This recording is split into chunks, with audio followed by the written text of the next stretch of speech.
तहकीकात रुकवाने supreme court पहुंच गई। अदालत ने दायर दरख्वास्त का तफसीली फैसला जारी करते हुए 45 दिन में इंक्वायरी का हुक्म दिया था, जिस पर FIA ने तहकीकात भी शुरू कर दी थी। इस मंसूबे को 6 माह की मुद्दत में मुकम्मल होना था, लेकिन सियासी ऐलानात के बायस BRT मंसूबा ताखीर का शिकार हुआ और लागत भी बढ़ गई। अपने नाज़रीन को तफसील बताते चलें कि नाक़िस मंसूबाबंदी की वजह से इस मंसूबे में 35% से ज्यादा लागत का इजाफा हुआ है।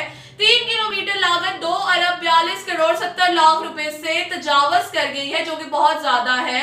BRT के कर्जे से सूबे की माशी खुशहाली भी मुमकिन है। अपने नाज़रीन को अहम खबर से आगाह करते चले, खैबर पख्तूनख्वा हुकूमत पेशावर मेट्रो की तहकीकात रुकवाने सुप्रीम कोर्ट पहुंच गई। इस मंसूबे को 6 माह की मुद्दत में मुकम्मल होना था, लेकिन सियासी ऐलानात के बायस BRT मंसूबा ताखीर का शिकार हुआ है और लागत भी बढ़ गई है। अपने नाज़रीन को तफसीलन बताते चलें कि नाक़िस मंसूबाबंदी की वजह से इस मंसूबे में 35% से ज्यादा लागत का इजाफा हुआ है। 3 किलोमीटर लागत 2 अरब 42 करोड़ 70 लाख रुपए से तजावज कर गई है, जो बहुत ही ज्यादा है।